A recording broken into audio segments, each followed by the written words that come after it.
예, 반갑습니다. 김영권입니다. 오늘 2부 스마트 정밀농업으로의 전환에 사회를 맡은 김영권입니다. 인사드리겠습니다. 지금 우리 유튜브의 동시 접속자 수는 26명이네요. 일단 100명을 어떻게 넘겨봅시다. 스마트 정밀농업. 뭐가 스마트 정밀농업인가요? 스마트 농업, 정밀농업. 사실은 거의 같은 뜻이죠. 오늘 이 주제로 2부를 진행합니다. 그런데 우리 농업에 대한 미래 전망을, 대한민국 농업에 대한 미래 전망을, 그러니까 우리 농업이 미래에 어떻게 가야 되겠다라는 생각이 우리 스스로 우리 머릿속에 있는지 질문을 해볼 필요가 있다고 생각을 합니다. 한때 농업이 미래에 가치가 있겠느냐, 이게 사양산업이지 되는 산업이냐라는 질문이 한참 있었습니다. 수입 개방에 맞서 우리 농민운동하는 사람들이 굉장히 오랜 시간 맞서서 싸웠고, 그 결과 여러 가지 만들어낸 것도 있습니다만, 어쨌든 오늘 농촌의 현실은 그렇게 평생을 몸담아 헌신하고 바쳐서 싸웠던 그 결과를 목도하고 있는 것은 아닐 것이다. 원했던 세상을. 저 현장에서 그런 생각을 많이 합니다. 그렇게 아스팔트 농사 짓고 열심히 했던 많은 분들, 희생됐던 분들이 있는데, 그분들이 정말 오늘 대한민국의 농촌 현실을 기대하고 그렇게 헌신하고 싸웠을까라는 의문이 있습니다. 그렇기 때문에 오늘 토론회를 진행하면서 우리가 기존에 우리가 가지고 있던 농업에 대한 인식, 가치관, 어쩌면 고정관념들을 툴툴 털어버리고, 그리고 미래 농업에 대한 생각들을 다시 한번 하는 계기가 되었으면 좋겠다. 열린 마음으로, 기존 생각에서 좀 벗어나서 그런 마음으로 이 토론회를 진행해 보고자 합니다. 그 진행 준비하신 분들이요, 오늘 이제 유튜브로 댓글 참여해 주시고 해주신 분들한테 고단백 라이트 샐러드 영양식이랍니다. 저도 못 먹어봤습니다만 아주 좋은 거라고 하니까 이런 것도 선물로 준답니다. 그러니까 많은 분들이 댓글로도 참여해 주시고 의견들을 주시고, 그러면 진행에도 반영하고 또 가능한 한 안내도 해드리겠습니다. 제 얘기는 마치고 바로 발표 순서로 들어가겠습니다. 첫 번째 발표분은 스마트 정밀농업의 동향과 정책 개선 3대 과제라는 주제로 이주량 과학기술정책연구원의 본부장님께서 해주시겠습니다. 앞으로 모시겠습니다.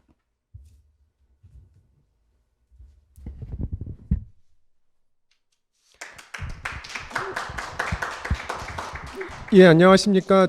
저는 정부출연연구소인 과학기술정책연구원에서 농업과학기술정책을 연구하고 있는 이주량입니다. 제가 발표드리고자 하는 제목은 국내 스마트 정밀농업의 성과와 한계, 그리고 개선에 대한 3대 과제를 발표드리고자 합니다. 발표 순서는 다음과 같고요. 일단 스마트 농업의 추진 동향에서부터 들어가 보도록 하겠습니다. 이제 스마트 농업이 전 세계적으로 모든 나라의 농업의 디지털 전환을 향해서 나아가고 있는 이런 글로벌 레이스가 이제 진행 중인데요. 우리나라도 다른 나라와 마찬가지로 특히 이제 집약 농업 관점에서 스마트 농업을 추진 중에 있습니다. 스마트 농업이라는 것은 기존의 그 바이오 기술, 그러니까 생명화학 기술 중심으로 농업을 견인해 왔던 것이 물리기계 기술로 그 기술의 중심이 바뀌어가면서 농업 자체를 스마트하게 만들고 디지털 정밀하게 만든 이런 노력인데, 최근에 동향이 2017년에 월드 이코노믹 포럼에서 이제 4차 산업혁명, 그다음 전 산업의 디지털 전환 등과 맞물리면서 더욱 가속화되는 이런 모습을 보이고 있습니다. 기술적으로는 사실상 그 인공지능 기술이나 빅데이터 기술 이런 것들이 인간이 두뇌를 활용할 수 있는 가장 고난이도라는 바둑을 능가할 정도까지 발전해 있고요. 그리고 기술적인 측면, 즉 그러니까 경제적인 측면이나 인프라의 측면을 고려하지 않는다면 기술적인 측면으로는 농업에서도 얼마든지 활약을 할 수 있을 정도로 완성도가 높아져 있다라고 이제 볼 수 있고요. 그런 측면에서 농업에도 디지털라이즈가 될 수 있는 그런 기술적 환경은 조성이 되어 있으나 이것이 실제로 농업 현장에 활용되고 그리고 착근되기 위해서는 아주 많은 난제 그리고 경제성과 관련된 근본적인 질문이 여전히 남아 있는 상황입니다. 사실상 그 스마트 농업 정책의 추진 동향을 살펴보면 2017년에 그러니까 스마트 농업이라는 건 사실 20년 전에서부터 농업과 정보, 농업과 ICT를 붙이기 위한 노력으로부터 그 근원을 찾아보면 이미 뭐 20년 이상의 역사를 가지고 있다고 볼 수 있겠지만 사실상 정책적으로 하이라이트 받은 것은 한 2017년 정도라고 이해하는 것이 좋겠습니다. 사실상 그때 이제 8대 핵심 선도 사업이라고 문재인 정부의 혁신 성장 추진과 관련해서 8대 핵심 선도 사업이 정해진 적이 있는데요. 농업이 이렇게 들어간 것은 거의 처음이었습니다. 그래서 자율주행차나 스마트 시티, 에너지와 같이 스마트 팜이라는 것이 정부의 8대 핵심 선도 사업으로 선정돼 있었고 농업 부분에서는 최초로 이렇게 정부의 핵심 성장 동력 사업으로 잡혔던 것 같습니다. 그래서 이런 물길을 타고 2018년에는 스마트팜 확산 방안이라는 건 이제 정부 정책들이 나오고 그리고 또 연이어서 스마트팜 혁신밸리 조성 사업이라는 것들이 나오면서 정부가 주도하는 스마트 농업이 본격 추진되지 한 이제 5년, 6년쯤 되고 있습니다. 그래서 앞서 말씀드린 것 같이 이전에도 스마트팜이나 스마트 농업을 하기 위한 사업은 정부의 사업들은 여러 가지가 있었지만 아주 오래전에 있었지만 최근에는 이 사업을 두 개의 핵심 사업으로 이제 몰아가는 핵심 사업으로 정리하는 이제 이런 추세가 있었습니다. 그래서 농촌진흥청이나 농림축산식품부가 하고 있던 첨단 생산기술 개발 사업이나 그다음에 차세대 스마트팜 기술 개발 사업들을 다 모아서 어디로 모아놨냐면 스마트팜 다부처 패키지 혁신 기술 개발 사업이라는 이런 사업으로 모았고요. 이거의 특색은 부청만 있는 것이 아니라 과학기술정보통신부도 같이 참여해서 다부처 사업으로 디자인을 했다라는 데 있습니다. R&D 사업에서 아까 그 사업이 있었다 그러면 이제 스마트 농업을 보급 확산하고 인력을 양성하는 정책에서도 사업이 이제 개발이 됐었는데요. 대표적으로 시설 현대화 사업이라든지 그다음 ICT 융복합 사업이라든지 또는 스마트팜 연구센터라는 이런 여러 가지 사업들이 하나로 모이게 돼서 스마트팜 혁신밸리 사업이 돼서 스마트팜 스마트팜 연구 기능을 제공한다든지 창업 보육 기능을 제공한다든지 아니면 청년농을 육성한다든지 이런 식으로 해서 차세대 청년농을 육성하고 그리고 스마트팜 기술 개발된 것을 현장에 보급하기 위한 이런 사업으로 몰리는 이제 이런 것들이 있었습니다. 이런 여러 정부의 정책 추진과 관련해서 성과 한계를 살펴보도록 하겠습니다. 먼저 그 성과인데요. 성과는 R&D 측면과 보급 확산 측면으로 이제 살펴봤을 때 R&D 측면으로는 이전 아까 이제 스마트팜과 관련된 R&D 예산이 급격히 증가하면서 기술 개발이 이제 본격적으로 그리고 상당히 속도감 있게 추진됐다라는 걸 성과로 볼 수 있고요. 그리고 보급 확산 관련해서는 전남, 전북, 그리고 경남, 경북의 스마트팜 혁신밸리가 착수했다는 것을 성과로 볼 수 있겠습니다. 그리고 이제 무엇보다 이런 물리적인 또는 그 사업적인 측면 말고 인력적인 측면에서 전 국민의 농업에 대한 관심도를 끌어내고 그리고 전문 인력을 양성하고 청년농을 유인하는 그리고 이런 그 효과가 있었고요. 그 다음에 또 무엇보다 이전에 비해서 스마트 농업과 관련된 벤처 창업 생태계가 크게 활성화됐다라는 것도 큰 성과로 볼 수 있겠습니다. 그래서 이전에는 농업과 관련 없었던 ICT의 전문성을 가지고 있었던 여러 기업들이 자신들이 갖고 있는 ICT의 전문성을 농업에 애플리케이트하기 위해서 많이 진입하고 있고요. 이와 더불어서 투자 시장도 농업을 상당히 희망적인 산업으로 보고 대규모의 자금 투자가 진행되는 것은 이전에는 전혀 찾아볼 수 없었던 그런 큰 변화라고 볼 수 있습니다. 이런 성과에도 불구하고 이제 스마트 농업 정책이 여러 가지 한계를 노정하게 되는데요. 이 한계에 대해서 조금 살펴보겠습니다. 먼저 첫 번째는 스마트 농업에 대한 R&D가 투자가 되면서 기술적 가능성은 충분히 확인했으나 이것을 산업 생태계의 전반적으로 변화를 이끌어내는 부분은 역부족했다라는 이제 이런 점을 들 수 있고요. 그리고 이와 더불어서 스마트 농업이라는 새로운 툴 그리고 새로운 방법론이 등장을 했으나 농업계 전체의 인식이나 제도는 아날로그 방식에서 거의 진전하지 못한 이제 이런 한계가 있습니다. 그리고 이제 두 번째는 정책 대상에 대한 문제인데요. 스마트 농업이라는 것이 대규모 자본 투자 그리고 선도농 중심으로 이루어지다 보니 사실상 소규모의 부농, 축산농, 그다음에 원예농을 중심으로 추진이 되었고요.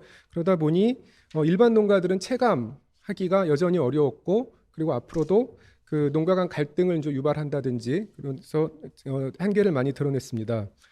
그리고 이제 세 번째는 스마트 농업으로의 전환하는 것을 위해서는 그동안 농업을 해왔던 방식, 농업 정부 사업 그리고 민간 사업을 해왔던 방식, 그리고 R&D를 해왔던 방식에 대한 근본적인 제도 개선이나 인식 변화가 필요한데 이 부분까지 이루지 못했다는 것이 또 큰 아쉬움으로 남고 있습니다. 그래서 디지털 전환을 위한 제도적 기반이 많이 미흡하지 않았느냐, 이 세 가지를 스마트 농업 정책의 한계로 제시하고자 합니다. 그러면 계속해서 스마트 농업 전환을 위한 3대 과제를 살펴보도록 하겠습니다. 일단 첫 번째는 이 슬라이드에서 조금 오래 머물러 있을 생각인데요. 첫 번째는 이제 여러분들 왼쪽에 보시는 농가 단위 스마트 팜이 있고, 그리고 오른쪽에 국가 단위 스마트 농업이 있는데 사실상 제가 제언드리고 싶은 것은 농가 단위 스마트 팜, 즉 사이트 중심의 온실을 스마트하게 만들고 지능형 축산을 영위하는 이런 사이트 중심의 접근이 스마트 농업의 일부일 뿐이다. 일부일 뿐이고 더 큰 덩어리가 있는데 사실 지금까지의 스마트 농업 정책은 사이트 중심의 농가 단위 스마트팜에 많은 역량을 집중해 왔는데 앞으로는 국가 단위 스마트 농업에 더 큰 역량을 집중해야 하는 시점에 있다라는 말씀이 제가 드리고자 하는 제안입니다. 농가 단위 스마트팜과 국가 단위 스마트 농업을 비교해 보자면 사실 농가 단위 스마트 농업은 생산 현장인 온실, 축사, 노지에서 각종 기술이나 제품 중심의 이런 이제 기술 개발을 하게 되고요. 그리고 목적 함수는 농가의 생산성이나 편의성을 높이고, 그리고 농업 후방 산업, 즉 농업의 후방에 있는 이런 산업을 높이자라는 이런 건데요. 국가 단위 스마트 농업은 농업 전체를 디지털 전환하는 이제 이런 걸 제시하고 있는 겁니다. 그래서 사이트 중심이 아니라 농정을 전환하고 농정 전반의 효율성과 투명성을 확보시키자는 거고요. 그래서 중심 영역이 단순한 기술이나 제품 개발이 아니라 농업과 관련된 시스템, 인프라, 제도를 정비하자는 데 있습니다. 그래서 비교해 보자면 스마트팜이 하나의 공장을 스마트하게 만드는 스마트 팩토리와 유사하다고 한다면 국가 단위 스마트 농업은 우리가 전 세계에서 가장 효율적인 시스템을 갖고 있다는 전자정부와 유사하다고 볼 수 있습니다. 그래서 목적도 전자가 컴포넌트를 개발하는, 그러니까 디바이스나 컴포넌트를 개발하는 데 있다면 후자는 플랫폼을 구축하는 데 더 큰 목적이 있고요. 그래서 구축 대상도 온실, 축사, 각종 센서, 그다음에 생육 모형 데이터 라이브러리에 집중해 있는 데 비해서 국가 단위 스마트 농업을 지향하려면 기본적으로 디지털 경지 정리를 해야 할 시점에 있고, 그리고 탄소 중립 MRV를 준비한다든지 농촌 에너지 그리드, 그다음에 지역 광역 모니터링, 예관측 수급 등 보다 더 큰 국가 단위, 지역 단위에서 할 일이 훨씬 더 많이 있다라는 말씀입니다. 그렇게 되면 선도농 이중에 스마트팜이 갖고 있던 한계도 농민 전체와 국민으로 수혜 대상을 넓힐 수 있고요. 그리고 포괄 범위도 생산 위주에 있던 것을 유통 소비, 그다음에 국토환경까지 넓힐 수 있고, 그다음에 농업에 추진되어 있던 스마트 정책을 농촌 이슈까지 포괄하는, 여기까지 지향할 수 있습니다. 그리고 주요 정책의 성격도 스마트팜이 산업정책 성격이 강했다고 한다면 스마트 농업은 복지정책, 지역정책, 환경정책, 에너지 정책을 포괄하는 수단으로서 활용할 수 있는 이걸 기대해 볼 수 있겠습니다. 스마트팜, 농가 단위 스마트팜 여전히 중요하지만 국가가 이 정도 이니시에이션을 했으면 기업이나 농가의 역할을 더 크게 기대해 볼 수 있을 것 같고요. 국가와 정부는 스마트 농업, 국가 단위 스마트 농업으로 전환을 또는 약간의 무게중심 이동을 해야 할 시점이 아닌가라고 보고 있습니다. 앞선 내용에서 이어서 3대 과제를 정리해 보도록 하겠습니다. 이제는 우리도 국가 단위 스마트 농업 좀 더 집중을 해야 될 곳이다, 시점이다라는 건데요. 이것을 하기 위해서는 기본적으로 필요한 것이 조직 정비입니다. 지금의 농가 단위 스마트팜은 사실상 부와 청 그리고 지자체 등의 개별 사업과 예산별로 움직이고 있는데 국가 단위 스마트 농업을 감당해 내려면 지금의 개별적 분별적된 사업 추진으로는 불가하다. 그래서 이것을 전담할 수 있는 조직 정비를 좀 필요하고요. 그리고 이거를 통해서 공공이 더 주도적으로 할 수 있도록 해주고, 그리고 무엇보다 큰 틀에서 디지털 전환 전략도 수립해서 해야 할 일을 정렬하고 그리고 시간을 설정해 보는 이제 이런 큰 틀의 그랜드 디자인이 필요하다고 생각합니다. 그리고 두 번째는 기존의 농업이 아날로그 방식으로 모든 농정이나 R&D를 진행했다 비하면 이제는 스마트 방식으로 농정이나 R&D를 해야 하고 할 수 있다는 거죠.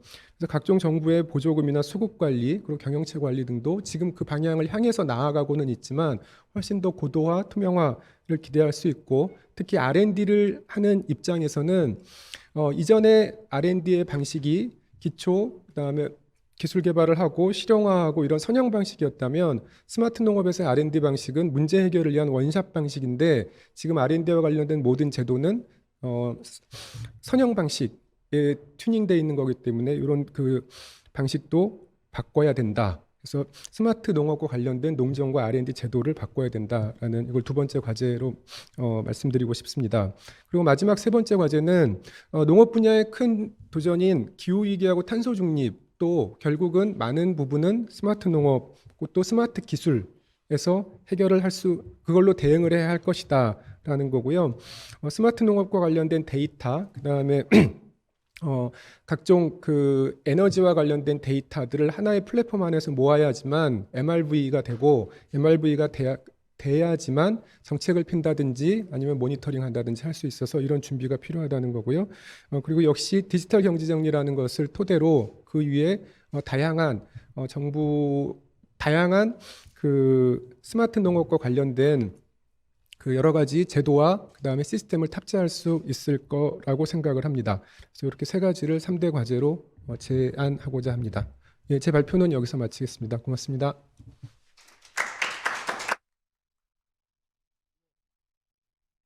예, 수고하셨습니다.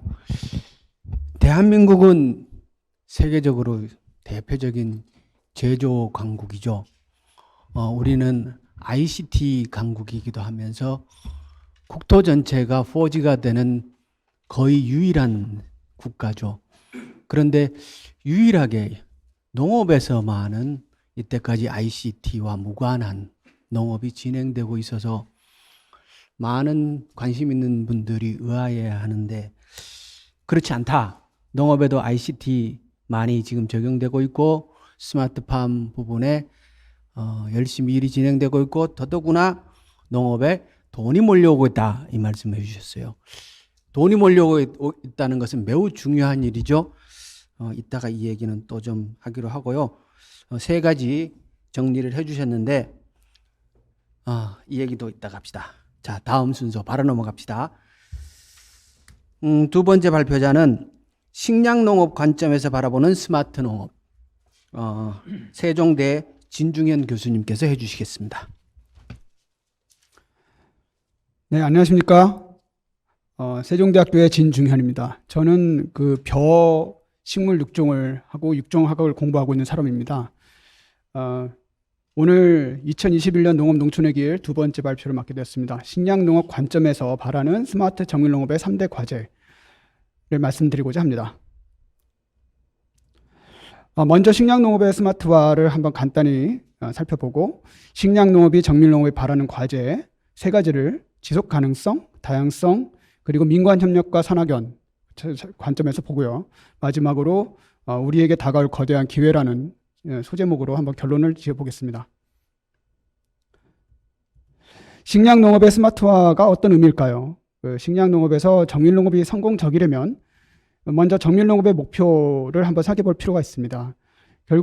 결국은 그 효과가 시장 차별화로 나타나야 한다는 의미인데요. 그것은 저투입, 그리고 생산 증가, 그리고 수요자 만족이라는 세 가지의 그 중요한 목표가 있는데 이 세 간에는 서로 상충적인 부분도 있고 그렇습니다. 그러다 보니 정밀한 목표를 설정하고 또 그러한 것을 실행 가능한 기술 개발을 하고 또 세밀한 정책적, 경영적 전략이 필요할 것입니다. 식량 작물은 그 원예 작물이나 다른 것과 달리 노지 생산 환경에 노출되어 있죠. 그래서 보다 더 섬세한 접근이 필요하고요. 또 거대한 시장 변화에 예민한 편이고 또 국제사회 및 정부 정책의 다각적 변화에도 노출되어 있습니다. 그러나 그 식량 작물은 우리나라뿐 아니라 거의 모든 나라에서 가장 핵심적인 작물을 다루기 때문에 기존의 유전체 및 인공지능 기반의 기술이 많이 발달되어 있습니다. 또한 종자 개발 연구 기술도 상당히 발달되어 있는 편이죠. 따라서 종자와 정밀 농업 기술을 잘 접목한다면 우리 식량 작물에서는 큰 도움이 되지 않을까 하고 생각해 봅니다. 국립식량과학원에서 제시한 식량작물 노지 디지털 농업 연구 추진 계획안을 보면은 주로 그 데이터를 그 여러 가지 디지털 장비를 통해서 수집을 하고 분석하고 그것을 활용해서 모니터링하고 예찰하는 시스템에 집중되어 있는 것을 알 수 있습니다. 또 그 URPC 계획을 통해서 많은 RPC들이 이제 디지털 기술을 많이 활용하고 있는 것도 알 수가 있습니다. 또 ICT 융복합 기술이 많이 발달하면서 데이터와 AI를 활용한 농업인 단계별 의사결정 지원 시스템이 많이 개발되어 있는데 여기서 아직까지 식량작물이 이렇게 뚜렷하게 포함돼서 활용되고 있는 것 같지는 않습니다. 그러면 첫 번째 과제로서 한번 지속 가능성의 관점을 한번 바라보고 싶습니다. 결론적으로 먼저 말씀을 드리면 적정 수준의 정밀 기술과 친환경 종자의 결합, 이것을 통해서 지속 가능한 정밀 농업이 가능하지 않을까 하는 부분입니다. 식량 작물에서 지속 가능성의 핵심은 생산성이라고 볼 수 있습니다. 결국 농민들은 그 식량 작물에게 가장 크게 기대하는 것이 기후 변화가 오든 여러 가지 위기가 오더라도 생산성이 좋은 종자를 개발해서 그것이 중요한 목표가 될 수밖에 없습니다. 정밀 농업에서 기후 변화 대응 육종을 하겠다 또는 디지털 육종을 하겠다 하는 것들이 모두 이것에 중점을 두고 있다고 볼 수 있습니다. 기후변화 대응 품종 개발 단계별 키워드를 한번 살펴보면 기후변화라는 것은 예측 불가능하다는 것이 가장 큰 위기가 되겠습니다. 하지만 지금 현재 기후학자를 비롯한 많은 분들이 예측하는 어떤 이런 시나리오들이 있습니다. 그러면 그 시나리오에 맞춰서 각 품종별 품종 프로필을 작성을 해야 되고요. 그 각 품종에 맞추어서 목표 형질을 세분화시켜야 됩니다. 그리고 거기에 대해서 계획을 짜고 그것에 대한 다양한 육종 방법론을 제시한 다음 신속하게 기후변화 속도보다도 빠른 그러한 육종이 가능해야 되겠죠. 여기에 그 다음 정밀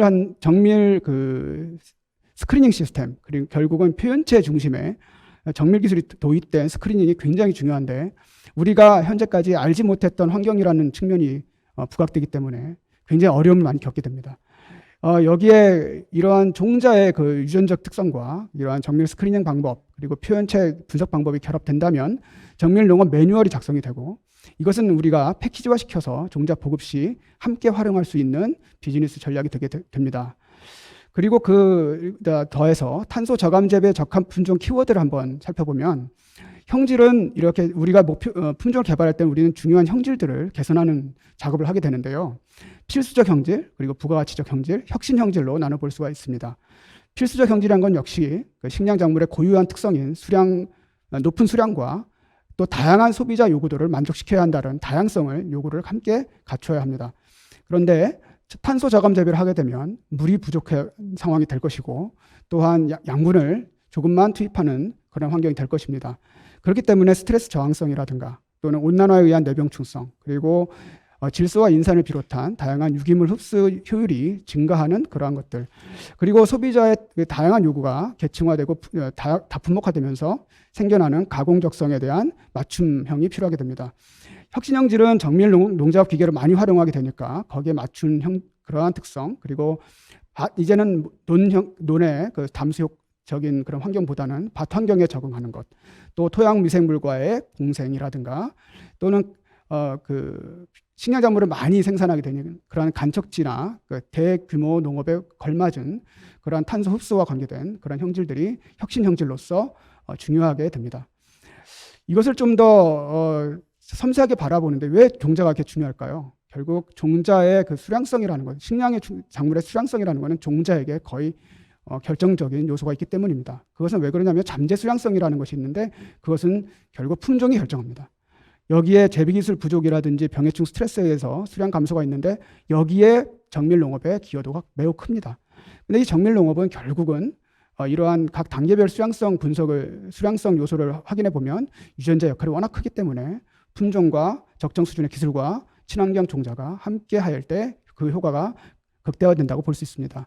저는 잠시 민간 영역에 굉장히 중요하다는 것을 말씀드리고 싶은데요. 왜냐하면 이러한 정밀농업의 적용 효과가 결국은 민간 영역을 통한 것으로 드러나야 된다고 생각하기 때문입니다. 왜냐하면 로컬적인 방식에서 봤을 때 로컬팜을 활용하고 친환경 저투입 순환 농업을 운영한다든지 온라인 유통망을 적극 활용한다든지 하는 데서 우리는 여러 가지 방식으로 이 효과를 드러낼 수 있을 것입니다.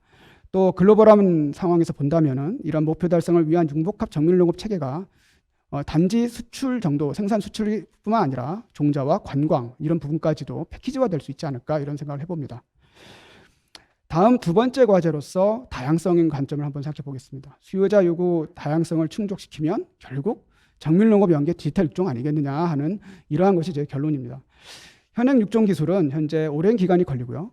약 10년 이상 걸리고요. 그다음에 고비용이 들면서 노동력도 많이 들고요. 그러니까 분화되지 않은 업무 때문에 고학력을 가진데도 불구하고 모든 프로세스를 담당하게 되는 이러한 불합리성이 있습니다.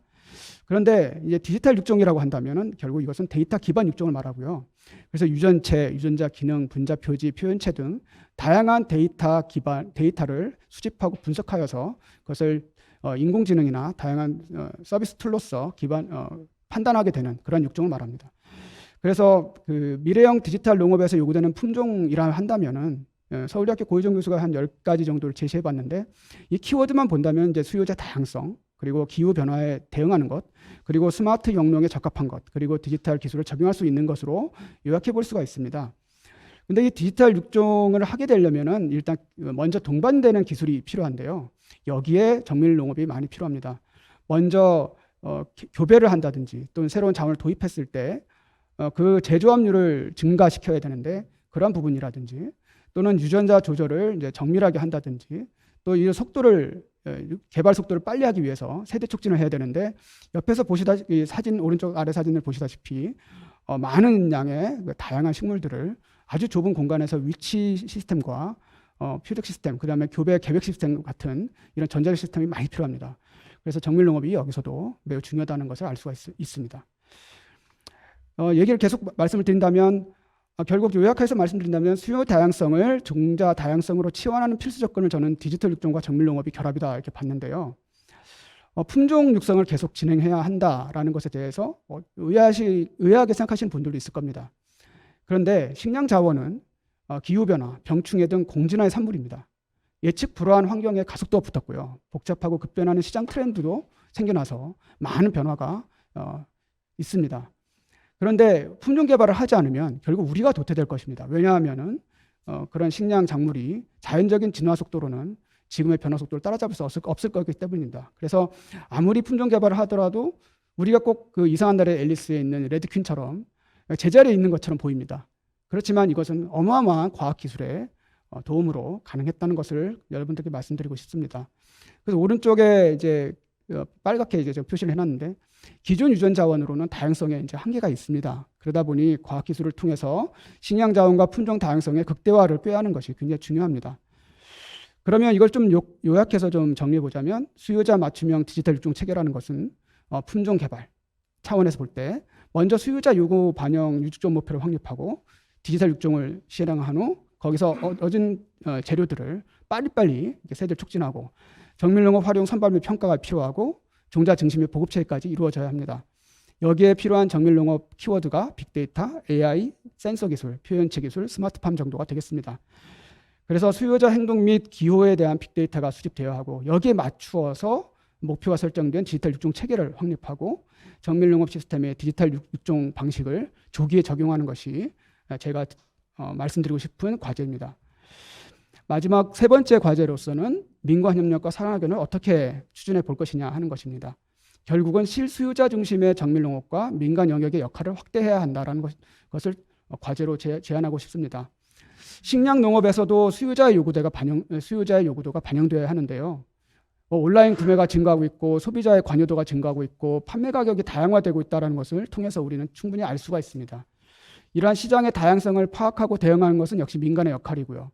정부는 다양한 민간 섹터 후원으로 다양성에 대응하고 경영의 지속 가능성을 도와야 됩니다.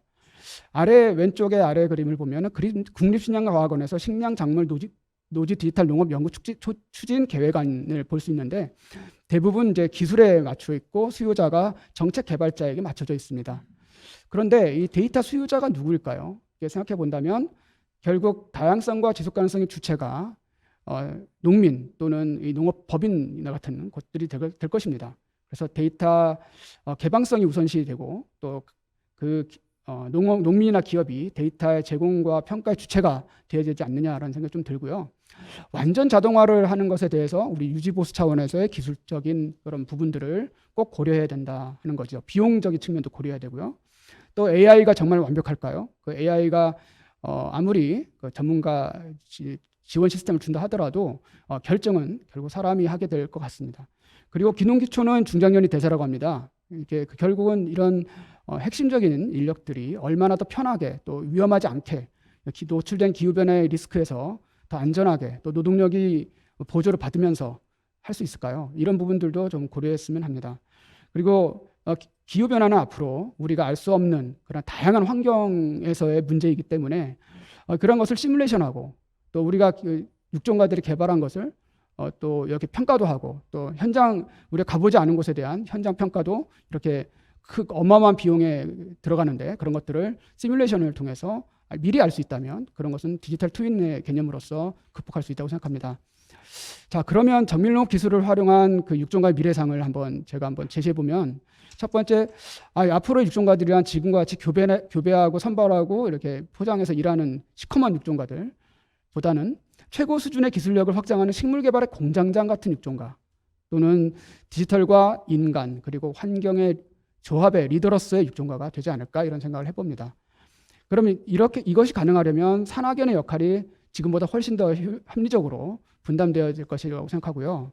이런 정밀 농업과 함께 종자 후학들이 잘 육성되어야 된다 이렇게 생각합니다. 이것을 만들려면 산학연 융복합 클러스터가 이러한 개념을 잘 흡수해서 잘 고민을 하였으면 합니다.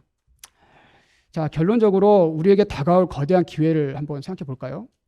제가 말씀드리고 싶었던 세 가지 과제를 요약해 드린다면 결국 환경과 경영 차원에서의 지속 가능성 그리고 수요자 다양성에 맞춰 가는 유전 자원과 품종 다양성을 공급하고 또 앞으로 우리 민간 섹터 그리고 미래 세대 육성을 위한 민관 협력이 잘 이루어져야 한다고 말씀드리고 싶습니다. 키워드적으로 말씀드린다면 수요 기반, 디지털 기반 육종, 정밀 농업 이 세 가지가 결합되어서 진행되었으면 합니다.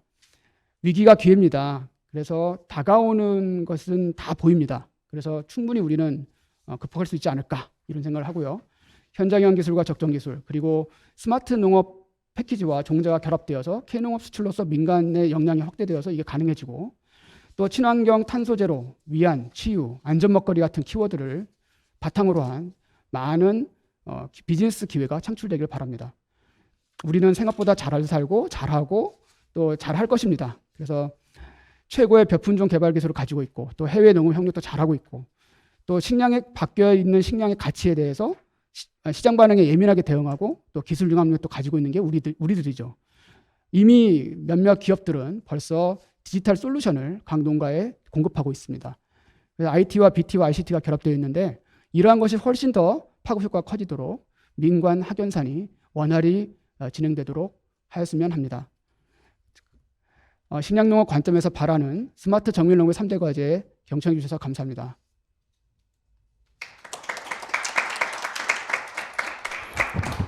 예, 수고하셨습니다. 세계 식품 시장의 규모가 어느 정도일까요? 우리가 자동차 시장 굉장히 크다고 얘기하고 반도체 시장 크죠? 요즘 배터리 시장도 엄청나게 커지고 있다고 얘기를 하는데 자동차 시장, 배터리 시장, 반도체 시장을 다 합친 것에 배가 넘는 게 식품 산업의 규모죠. 워낙 크고 공기와 같은 산업이라서 우리가 그 크기를 실감을 하고 있지 못하고 사는데요. 코로나 전국에 대한민국 식품 산업이 성장하고 있고 주목받고 있다고 합니다. 그런데 그 식품 산업의 전방 산업이 식량 산업이고 식량 산업의 또한 전방 산업이 육종이죠. 계량. 최첨단에 있는 것이 육종이고 식품 산업, 식량 산업에서 핵심 산업이 육종이라고 얘기할 수 있죠. 그런데 앞으로 디지털 육종으로 AI 기반해서 해야 하고 충분히 그런 가능성이 있다라는 말씀을 해주셨고 거대한 기회가 몰려오고 있다, 다가오고 있다라는 표현을 쓰셨습니다. 가슴이 설레이네요. 고맙습니다. 지금 동시 접속자가 90몇 명에서 100명을 안 가네요. 옆집에 전화 좀 해주세요. 자, 세 번째 발표자 듣겠습니다. 원예 산업의 스마트 기술이 우선 해결해야 할 3대 과제. 김지강 농촌진흥청 부장님. 예. 예, 안녕하세요. 농촌진흥청 국립원예특작과학원의 김지강입니다. 원예산업에 여러 현안이 있습니다만 저는 스마트 기술을 적용해서 오늘 강조하고 싶은 세 가지를 말씀드리고자 합니다. 현재 원예산업 여건은 다른 농업과 마찬가지로 기후변화, 노동력 부족으로 생산성 우려가 되고 있고요. 글로벌 종자시장 경쟁이 굉장히 치열합니다. 국내 과일 채소는 수출은 증가하고 있습니다만 아직까지도 상품성은 낮은 형편이고요. 과일 채소 1인당 소비량은 과거에 크게 증가했다가 이제는 정체 추세에 있습니다. 지금 원예산업 현장에서는 이상기상에 의한 피해를 얘기하고 있고요. 그 다음에 국산 품종 보급이 미흡하다. 그리고 화상병 등 외래 병해충 발생이 늘어나고 있고요. 그리고 노동력이 부족하고 화훼 소비는 침체되어 있다는 이야기를 합니다. 여기에 국산 과일 소비도 감소되고 있고 수급 불안도 종종 발생을 하고 있고 저장 관리가 미흡하다라는 이러한 다양한 현장의 목소리를 갖고 있습니다. 이러한 목소리를 해결하기 위해서는 여러 가지 과제가 있습니다만 저는 오늘 그중에서 스마트 기술과 적용해서 노동력 절감 기계화, 시설원의 에너지 절감, 신선 농산물 수확 후 관리 이 세 가지를 말씀드리고자 합니다. 먼저 노동력 절감 기계화 기술 개발입니다. 아시다시피 고령화로 인해서 생산성이 우려가 되고 있고 농작업은 대부분 노동 강도가 심합니다. 그래서 근골격계 질환이 많이 발생을 하는데요. 그래서 기계화가 필요함에도 불구하고 밭작물은 벼작물에 비해서 기계화율이 낮습니다. 특히 원예작물은 밭작물 중에 감자, 고구마에 비해서 배추, 고추, 마늘 이러한 기간 채소의 기계화율은 더욱 낮습니다. 따라서 앞으로 해결 방안으로서 노지 채소의 생력 재배 기계화 확대가 필요합니다. 물론 지금까지 기계 개발 쪽에 많은 연구를 해왔습니다만 앞으로는 기계화에 적합한 품종을 선발하고 육성하는 노력도 필요합니다. 여기 사진과 같이 고추에 있어서는 일시에 착과되는 집중 착과형 품종 육성이 필요하고요. 또한 재배 양식을 표준화하는 것이 필요합니다. 마늘, 양파 중에 마늘 같은 경우 의성, 남해, 무안 각 지역별로 두둑의 폭이 차이가 있습니다. 그래서 기계화 적용하는 데 어려움이 있죠. 고추 같은 경우에도 수확 기계에 적합한 재배 양식으로 바꿔주는 노력들이 필요합니다. 따라서 이러한 시범단지 조성이 필요할 것으로 봅니다. 과수에 있어서도 재배 자동화 기술을 개발하고 현장 적용하는 노력이 필요합니다. 지금 센싱 기술을 활용한 정밀 진단 기술, 그리고 병해충 예측 시스템 개발, 그리고 기계화 자동화 기술이 부분적으로 다 이루어지고 있습니다. 이런 것들을 종합적으로 적용을 해서 현장에 적용을 해야 되는데 그러기 위해서는 수용을 개선하는 작업이 필요합니다.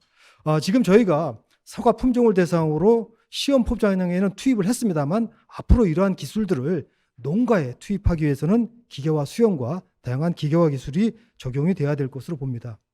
또 하나는 무인 방제가 지금 늘어나고 있습니다만 드론을 이용한 방제 기술 확립도 필요합니다. 벼농사에서는 상당 부분 많이 사용이 되고 있습니다만 아직까지 채소나 과수에서는 드론 활용이 매우 적습니다. 지금 이제 채소 같은 경우는 마늘, 배추, 양파를 중에서 도입이 지금 되고 있고요. 과수에서도 일부 시도가 되고 있습니다만 앞으로 드론을 활용한 이러한 노지 채소와 과수의 방제 효과 구명이 필요하고요. 또한 현장의 적용을 위해서는 쉽게 현장에서 사용할 수 있는 방제 기술 매뉴얼 개발을 해 주어야만 됩니다. 여기에 따른 연구가 필요하다고 봅니다. 우리나라 시설 재배는 세계 강국으로 꼽히고 있습니다. 특히 비닐하우스 재배는 뭐 세계 최강국이라고 볼 수 있는데요. 시설 재배에서 아직도 노동력이 과다한 작업들이 많이 있습니다. 딸기 같은 경우는 토경 재배에서 이제 고설 재배로 많이 바뀌었습니다만 지금 수박, 참외 같은 경우는 포복 재배를 아직까지도 대부분 다 하고 있습니다. 따라서 아래 그림과 같이 수박도 포복 재배에서 이렇게 수직 재배, 그리고 참외도 고설 재배나 수직 유인 재배를 통해서 노동력을 경감하는 노력이 필요합니다. 이러한 기계화 기술과 데이터를 수집해서 활용하는 디지털 기술을 적용을 해서 생산 관리를 효율화시키면은 농작업 효율성이 향상될 것으로 봅니다. 두 번째는 시설원의 에너지 절감 정밀 농업입니다. 시설원에 우리나라가 많이 발달이 되어 있는데요. 문제는 난방비가 경영비의 30-40%로 선진국에 비해서 매우 높다는 겁니다. 최근에는 고온 일수, 폭염 일수가 늘어나면서 냉방의 중요성이 매우 커졌습니다. 그러나 지금까지의 그 차광 환기만 갖고는 온도를 낮추는데 한계가 있기 때문에 지금 냉방을 해야 되는데 여기 에너지 부담이 많이 듭니다. 따라서 얼마큼 효과적으로 냉난방을 할 수 있을 것이냐, 이런 노력과 그다음에 지금 수경 재배는 3,500헥타르 이상으로 많이 늘어나고 있습니다. 그럼에도 불구하고 배액을 대부분 버리는 비순환식 수경 재배를 지금 우리나라 사용을 하고 있습니다. 따라서 앞으로 친환경적인 이런 순환식 수경 재배도 필요할 것을 봅니다.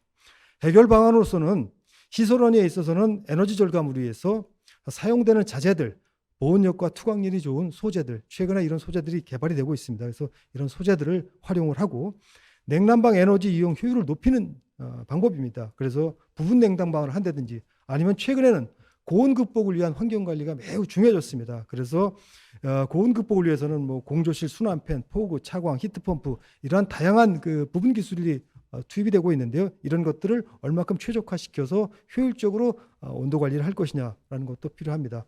그리고 온실가스 저감을 위해서 지금은 화석연료가 지금 석유가 대부분 사용되고 있습니다만 에너지를 대체하는 신재생 에너지 활용도 필요하다고 봅니다.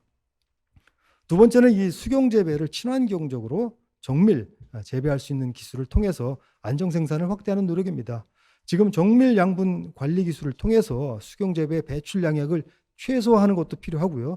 또 하나는 순환식 수경 재배 기술을 확립해서 이 실용화 기반을 조성해 주는 것이 필요합니다. 지금 일부 대규모 온실에서 사용을 하고 있습니다만 아직까지는 효율적인 사용이 좀 제대로 안 이루어져 있습니다. 따라서 국내 규모에 적합한 배액 여과 살균 시스템이라든지 이런 기술적인 문제도 필요합니다만 순환식을 확대하기 위해서는 제도 마련도 따라줘야 될 것이라고 봅니다. 그리고 지금 현장에서는 수경 재배의 작목을 더욱 요구를 하고 있습니다. 특히 멜론, 잎들깨, 오이 같은 작목에 있어서 요구도가 높아지기 때문에 이에 맞는 수경 재배 기술도 확립이 필요합니다. 이러한 기술들을 통해서 시설원의 에너지를 절감하고 신재생 에너지 이용으로 온실가스 저감에도 기여할 수 있을 것이라고 봅니다. 따라서 앞으로 이제 시설원에서도 차세대 에너지 이용으로 에너지 소비 형태를 그동안 이제 화석연료 중심에서 점차 변환이 필요할 것으로 보고요. 수경 재배도 순환식으로 확대해서 앞으로 지속농업, 지속가능 농업에 기여할 수 있을 것이라고 봅니다. 세 번째 과제는 신선농산물 스마트 수확후 관리입니다. 우리나라가 이제 선진국 대열에 들어섰다라고 하는데요. 국내 원예작물 수확후 손실은 선진국에 대비해서 상당히 높습니다. 우리나라 지금 전국적으로 APC가 많이 설치가 되어 있고 시설도 많이 개선이 되어서 역량도 향상은 되었습니다만 아직까지도 품목별로 세밀한 정밀한 수확후 관리 선도 유지 기술이 부족합니다. 그리고 도매 시장도 시설은 현대화되어 있습니다만 유통 초기에 선도 관리가 미흡해서 국내 수확후 손실이 선진국에 비하면 굉장히 높은 편입니다. 그리고 최근에 과일, 채소, 신선농산물 수출은 증가했습니다만 클레임 발생도 높고요. 가격도 사실 외국에 나와서 보면 아시겠다시피 일본이나 유럽에 비해서 굉장히 낮은 가격을 받고 있습니다. 아래 그림을 보시면은 우리나라 농산물, 코리아 농산물이 이렇게 수출국 현지 매장에서 물러져 있거든지 아니면 부패돼 갖고 상품 가치가 떨어져 있는 것들을 종종 볼 수가 있습니다. 이런 것을 볼 때마다 자존심도 많이 상하고 하는데요. 어쨌든 앞으로 대한민국 위상에 맞는 신선 농산물 수출 전략도 필요하다고 봅니다. 그러기 위해서는 먼저 원예작물의 그 패키지형 상품화 기술이 필요합니다. 지금까지는 APC에 보급되는 기술이 부분 기술이 개발이 되어 있었는데요. 이것들을 패키지화해서 현장에 보급. 여기에는 스마트 기술을 적용해서 수확 후 처리 자동화라든지 품질 예측, 모니터링 이러한 것들이 결합해서 적용이 돼야 될 것이라고 봅니다. 또 하나는 도매 시장의 그 환경 관리가 사실 많이 떨어져 있습니다. 그래서 시장의 그 시설 환경에 적합한 지적 단기 유통 조건을 설정해서 한국형 도매 시장, 한국형 유통 시스템에 맞는 환경 관리 조건을 확립하는 것이 필요합니다. 두 번째로는 그 수출에 있어서는 경쟁력을 높이기 위해서는 물류비 절감도 필요하고요. 품목별로 선도 유지를 위한 맞춤형 기술이 필요합니다. 지금까지는 우리가 그 선도 유지 기술이 좀 부족하다 보니까 항공 수출 의존도가 사실 많이 높습니다. 그러나 앞으로는 수출 경쟁력을 높이기 위해서 선박 수출이 늘어나야 될 것이라고 봅니다. 그러기 위해서는 품목별로 선박 수출용 수확 후 관리 매뉴얼이 보급이 돼야 될 것이라고 보고 있고요.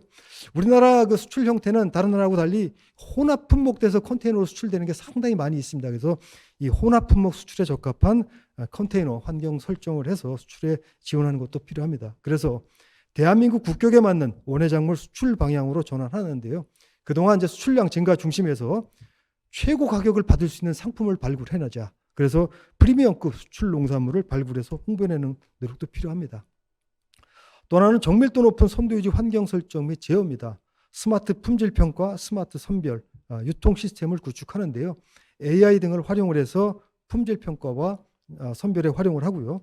그리고 유통 중에 손실이 높은데요. 이 손실을 분석을 하고 그 품질 정보를 갖고 유통기한은 얼마나 될 것인지 그리고 수송 조건은 어떻게 할 것인지 이런 데이터를 활용하는 데 사용이 돼야 된다고 봅니다.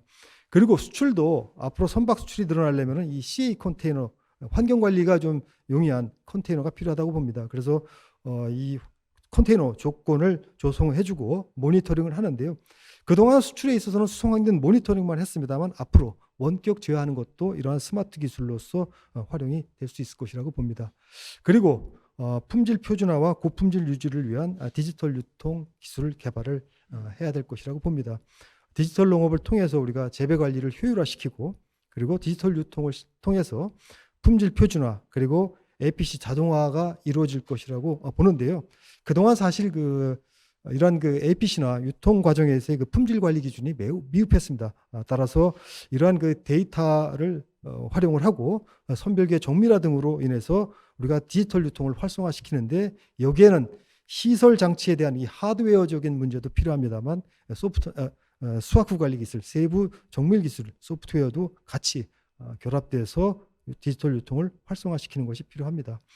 앞으로 기대 효과는 이러한 그 디지털 유통 시스템 구축이 기대가 되는데 이거는 아마 3부에서 좀 더 자세하게 이야기 나누는 것으로 알고 있습니다. 그리고 우리나라의 수확 후 손실도 선진국 수준으로 진입할 수 있지 않을까 그렇게 기대를 합니다. 어쨌든 이러한 도전을 통해서 원예 산업 활성화가 돼야 된다고 봅니다. 앞으로 이제 국내 원예 기술 수준 한번 나름 전망을 해볼 텐데요. 앞으로 2030년에 지금 원예 작물의 기계화 수준은 한 50에서 60%입니다. 특히 수확 같은 경우는 마늘, 양파 정도만 기계화 수확이 돼 있는데요. 앞으로는 이제 배추, 고추 이러한 것도 기계 수확이 가능하고요. 시설원예는 비닐하우스에 있어서는 우리가 세계 최고 강국으로 자리 잡을 수 있지 않을까 이렇게 전망을 하고요. 순환식 수경 재배도 정착될 수 있을 것이라고 기대를 합니다. 그리고 수확 후 손실도 선진국 수준으로 5에서 15%로 감소가 되고 수출 농산물도 선박 수송이 보다 확대될 것으로 봅니다. 이러한 기술 변화를 통해서 글로벌 원예 기술 리더 국가로서 관련된 원예 산업이 세계 시장에 진출하는 데 보다 활성화될 수 있지 않을까 기대를 하면서 제 발표를 마치겠습니다. 감사합니다.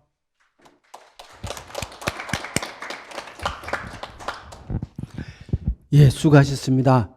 최근 연도 우리나라 농식품의 수출이 눈에 띄게 늘어나고 있는데 주요한 품목이 다 신선 농산물 계통이죠. 원예 채소와 관련해서 생산 과정에서 공정을 어떻게 표준화할 것인가라는 문제. 이 문제는 굉장히 중요하다고 생각을 합니다. 왜냐 그러면 우리나라가 제조 강국이 되는 과정에서도 우리가 원천 기술이 있어서 제조 강국으로 간 것이 아니라 생산 라인에서 공정의 혁신을 주도하고 그를 통해서 생산성을 높여냄으로써 제조 강국으로 가는 단초가 만들어졌다고 생각을 하는데요. 농업도 공정의 표준화 효율화를 통한 혁신들이 어떻게 가능할 것인가라는 걸 먼저 짚어주셨고요. 그리고 신선 농산물의 수확 후 스마트한 관리를 통해서 손실을 어떻게 줄일 것인가라는 문제도 말씀을 하셨는데, 그럼으로써 수출되고 있는 우리 농산물의 품질과 신뢰도를 높여서 이 부분을 해결할 것이 많다라고 말씀을 해주셨습니다. 해야죠. 돈이 몰려오고 있고 거대한 기회가 다가오고 있다는데 안 할 수 있겠습니까? 해야 됩니다. 발표 고맙습니다. 이제 정해진 발표 세 분의 말씀을 다 들었고요. 다음 순서는 토론입니다. 먼저 팜한농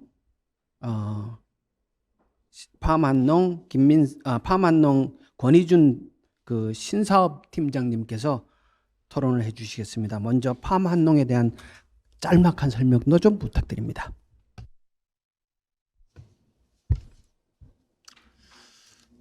네, 안녕하십니까. 팜한농 신사업팀장 권희준이라고 합니다.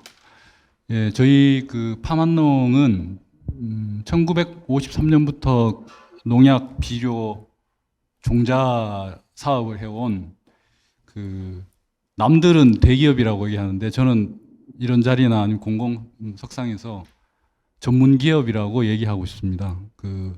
60여 년 동안 농약 비료 종자만 해온 회사고요. 최근에 한 4, 5년 전에 LG 화학에서 팜한농을 인수를 했습니다. 예, 인수를 해서 지금은 LG 화학의 자회사입니다. 이거 저는 오랫동안 농약 비료 종자를 관여를 하다가 최근 한 2년 전에 팜한농의 신사업 팀장을 맡았는데요. 주로 요즘 트렌드인 디지털 파밍하고 스마트팜 쪽 일을 하고 있고요. 시설보다는 농민들이 영농을 하면서 흘려버릴 수 있는 여러 가지 데이터들이 있습니다. 그런 데이터들을 수집을 ICT 디바이스로 수집을 해서 농가들이 체감할 수 있는 서비스를 제공하는 것이 지금 현재 하고 있는 일이고, 제가 저 시간만큼 하면 되나요? 예.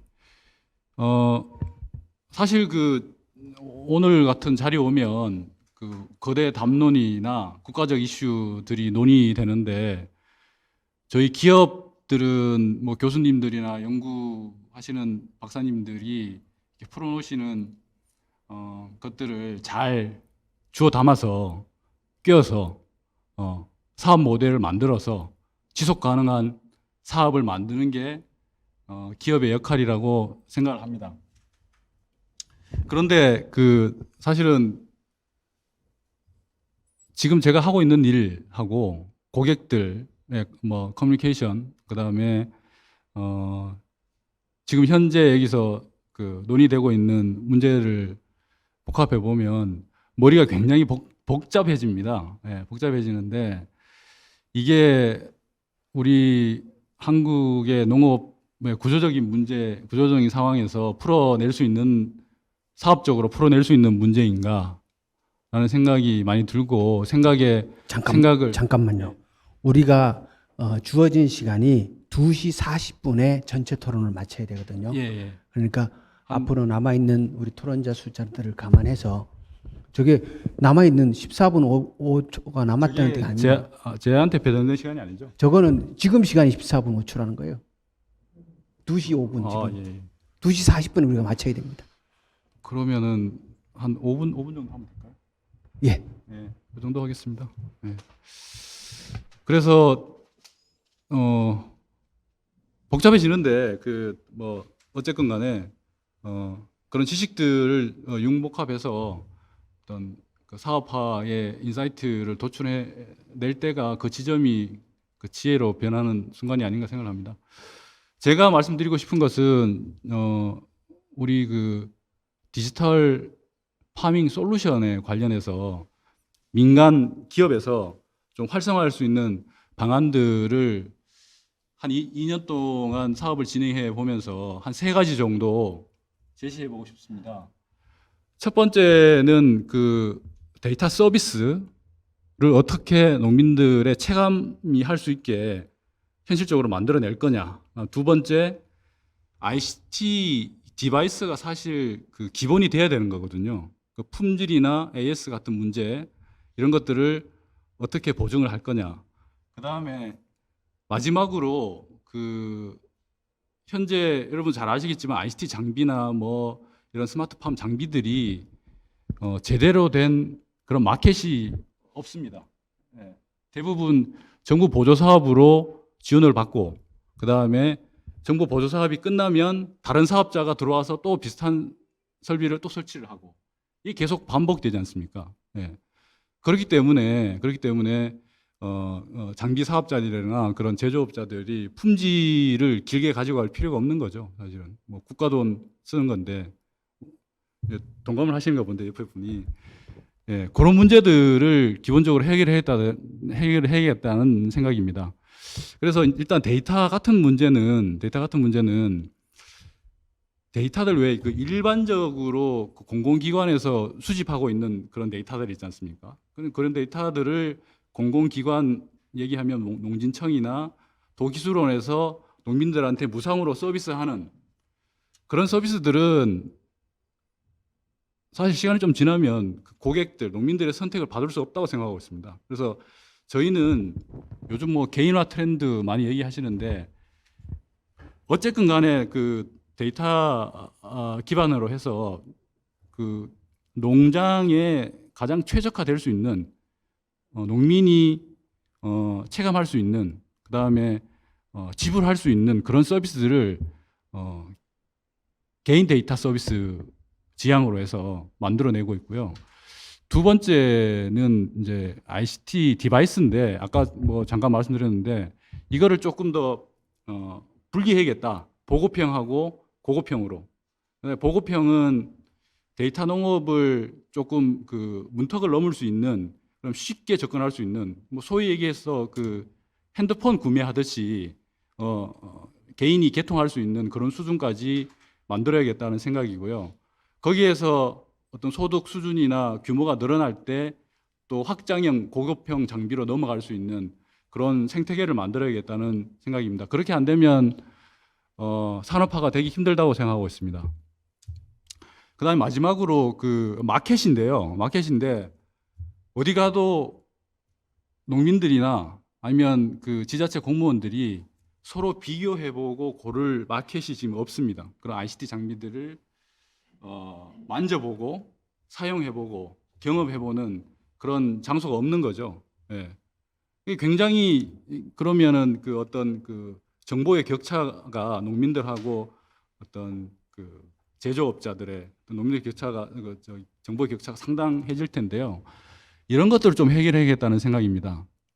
예. 근데 어떤 수익 모델을 생각하면 쉽지 않은 작업이죠. 예. 그렇지만 어떤 대한민국 농업의 리더로서 파만농이 여러 가지 준비를 하고 있기 때문에 그 부분들 많이 좀 지켜봐 주셨으면 하는 생각입니다.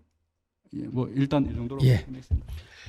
파만농은 작고하신 구회장님께서 농업에 대한 특별한 애정을 갖고 인수하셨다고 얘기가 들었는데요.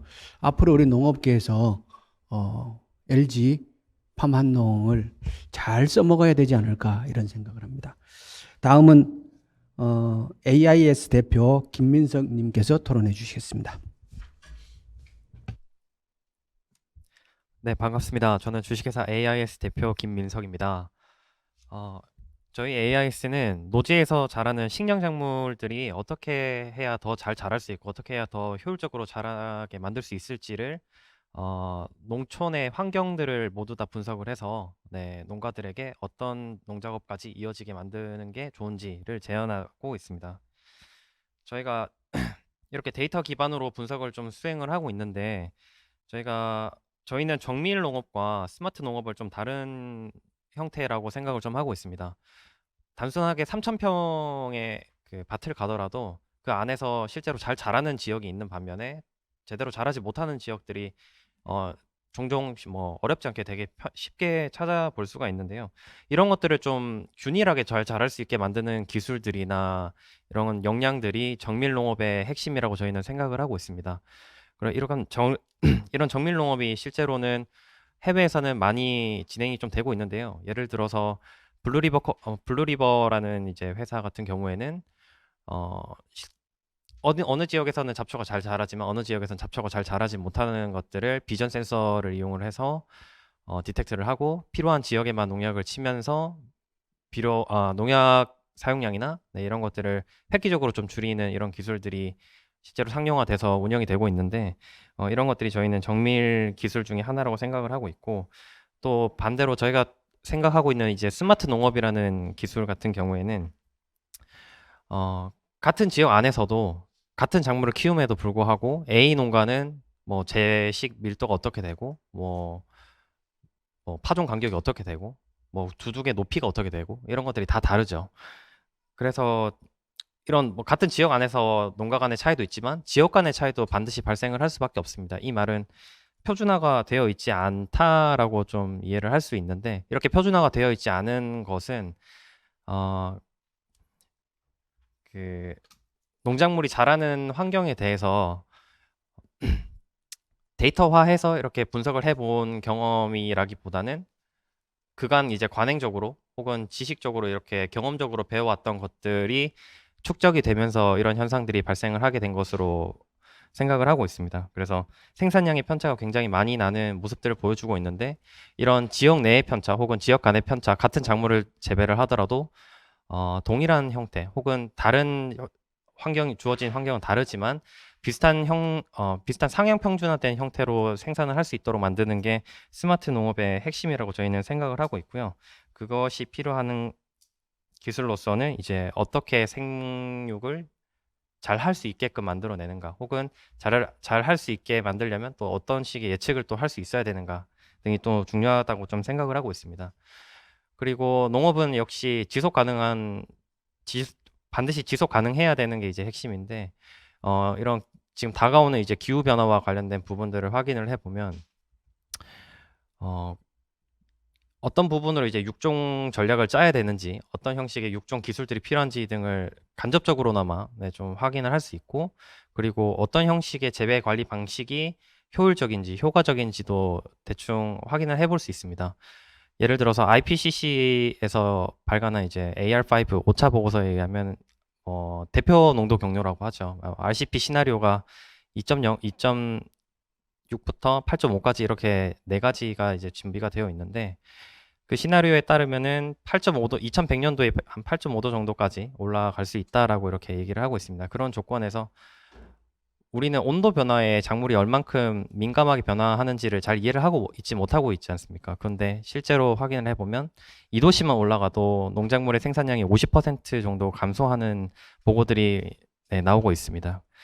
이러한 조건에서 앞으로 이제 육종적인 측면에서는 이런 고온과 관련된 부분에서 작물들이 어떻게 다 잘 적응할 수 있을 것인가 관련된 이슈들이 좀 많이 발생을 할 것이고 그 중에서도 수확량 감소를 실질적으로 일으키는 이제 밤의 이제 고온이죠. 네, 밤의 고온과 관련된 대응을 어떻게 잘 할 것인가 이런 것들이 좀 전략이 될 것 같습니다. 그리고 온실가스 배출과 관련된 부분도 좀 중요한 이슈가 좀 될 수 있을 것 같은데 관행적인 농업을 저희가 좀 들여다봤을 때 3,000평 기준에서 20kg짜리 21, 17, 17 비료가 한 18포대 정도 평균적으로 좀 들어가는 것으로 보여집니다. 이렇게 보여지는데 실제로 질소가 만들어내는 온실가스의 CO2죠. CO2의 발생 비율이 약 한 8.88 정도 나오고 인산이 0.54, 칼륨이 0.46 정도 이렇게 평가가 되고 있습니다. 이거를 현재 에미션 코스트죠. 에미션 코스트로 계산을 해보면 2018년도에는 26,000원대였는데 현재는 이제 80유로가 넘어가고 9만 원대 이제 접해졌습니다. 이거를 금전적으로 환산을 해봤을 때 3,000평 기준에서 관행적으로 농사를 짓게 되면은 약 20만 원 정도의 그 비용이 발생을 하게 되는데 이 20만 원의 비용을 사실 뭐 적게 본다면 적게 보일 수도 있지만 국내에 농경지 전체로 이제 확장을 해보면 3,160억 정도 되는 엄청난 규모의 네, 탄소권 거래가 발생을 할 수 있습니다. 그래서 이런 관행적인 농업에서 이런 농약이나 비료 사용량을 통해서 발생하는 이런 이산화탄소를 저감하는 이제 제품들도 많이 나오죠. 저탄소 사과라든지 네, 그런 제품들이 많이 나오고 있는데 이제 기업 입장에서는 이런 사과들의 수요가 어떻게 될지 좀 예측하기가 좀 어렵고 유기농이나 뭐 이런 것들이 실제로 저탄소와 관련된 것과 이슈가 많이 되어 있는 것들을 알고 있지만 실제 고객들에게 그 가치를 전달하는 건 또 다른 이야기가 좀 될 수 있습니다. 그래서 기업 입장에서도 굉장히 많은 고민들이 좀 필요할 것으로 좀 생각을 하고 있고요. 그리고 소비하시는 소비자분들께서도 이러한 기후변화 이슈에도 좀 민감하게 좀 생각을 해주시고 그로 인해서 기업들이 어떤 노력들을 하고 있는지 네, 이런 것들까지 같이 좀 고려를 할 수 있으면 이런 기후변화 조건 안에서 농가들이 잘 생산에 전념할 수 있도록 또 지원할 수 있는 방법들이 나오지 않을까 생각을 하고 있습니다. 그리고 아까 부장님께서 발표해 주신 내용과 조금 이어서 말씀을 드려보면은 실제 기계화에 굉장히 큰 문제가 좀 있을 수밖에 없죠. 왜냐하면 A 지역은 뭐 고래 폭이 다르고 B 농가의 뭐 고래 폭이 다르듯이 그래서 기계가 다닐 수 있는 폭은 동일한데 그렇게 농사 짓는 폭이 다르게 되면은 기계가 어디에는 들어갈 수 있고 어디에는 못 들어가는 현황이 발생을 하죠. 이런 것들은 사실 앞서서 제가 말씀드렸던 것처럼 A 농가 농사 짓는 방법이 다르고 B 농가 농사 짓는 방법이 달라서 그렇습니다. 근데 이러한 것들은 스마트 농업 기술이 충분히 해결해 줄 수 있는 분야라고 저희는 생각을 하고 있습니다. 그래서 이런 스마트 농업 기술을 통해서 어느 지역에 가더라도 균일한 형태로 농사를 지을 수 있게 표준화가 좀 잘 진행이 된다면 이런 부분들은 서서히 이제 개선될 수 있는 여지가 있다고 보여지고 있고요. 그리고 제 생각에는 이제 저희가 앞으로 바라보는 이제 농업의 변화라고 생각을 한다면 아무래도 기후변화 때문에 여름의 기간이 길어지고 겨울의 기간이 짧아지다 보니까 초기에 일모작을 이제 시작을 하는 파종시기죠. 파종시기는 앞당겨질 것이고 지금은 겨울에 휴경을 한다면 여름의 고온으로 인해서 여름에 휴경을 해야 되는 상황이 발생을 할 수도 있습니다. 그래서 저희가 생각을 했을 땐 이런 이모작 형태를 계속 유지하기 위해서는 조생종과 관련된 작물들의 육종이 좀 잘 이루어져야 될 것 같다는 생각을 하고 있고요. 그리고 이렇게 여름철에 그 휴경을 하게 되는 현상으로 가게 된다면 결국 꽃이 피는 시기를 꽃이 피는 그러니까 수확량과 결속이 될 수 있는 이제 꽃이 피는 시기가 이제 좀 문제가 될 수 있습니다. 그래서 감광성이 좀 둔감한 작물 쪽으로 좀 진행이 될 필요가 있지 않을까라는 생각을 좀 해보고 있습니다. 네, 감사합니다. 예, 지금 현장에서 원예 과수 분야의 ICT 적용 실증 시범 사업을 진행하고 있는 대표님의 토론이었습니다. 다음엔 농정원 이경계 실장님의 토론이 있겠습니다. 예, 안녕하십니까. 농림수산식품교육문화정보원 사회적 가치실의 이경계라고 합니다. 저희가 작년까지 저희가 데이터랑 스마트팜 관련 사업을 이제 거의 10년을 하다 보니까 오늘 조직이 이제 몸을 담고 있는 조직이 바뀌었지만 오늘 이렇게 중요한 자리에서 제 의견을 말할 수 있는 기회를 마련하게 된 것 같습니다. 우선 저희는 스마트팜 확산, 그러니까 2015년도가 농식품부 처음 농가 단위로 확산 사업부터 그 정책 사업을 시작을 했습니다. 그래서 농가 단위의 확산, 그리고 그거와 관련된 데이터 수집, 그리고 현재는 이제 데이터 기반의 디지털 농업이라는 또 사업까지 저 영역을 확장해 가고 있습니다. 근데 제가 이제 농정 분야에 대한 빅데이터라면 농업 경영제부터 다양한 그 지원 사업 데이터까지 다 다뤄봤지만 실제 현장을 딱 가보고 사업을 해보고 느낀 거는 크게 세 가지 키워드로 좀 정리가 될 수 있습니다. 스마트팜 같은 경우는 아직, 벌써. 두 번째는 다르다. 괴리감을 좀 느꼈던 게 두 번째고요. 세 번째는 그럼 이거 누가 어떻게 해야지 돈이 되고 효과가 나지라는 고민을 제가 농정 데이터부터 스마트 팜이라는 사업을 하면서 느꼈던 부분입니다. 그래서 그 세 가지 키워드에 대해서는 제가 이제 키워드 세 가지로 좀 이제 오는 사이에 정리를 해봤을 때 저희는 디자인과 두 번째는 데이터, 그리고 세 번째는 제도적인 측면의 리디자인을 좀 고민을 해서 오늘 의견을 말씀드리도록 하겠습니다. 우선 디자인이라고 하면 저는 우선 기본 인프라랑 그 농가 단위의 어떤 스마트팜 사업, 아까 우리 이주영 본부장님께서 말씀하셨는데 늘 이 관련된 주제로 발표를 들으면서 제가 공감하는 부분이 바로 그 규모화입니다.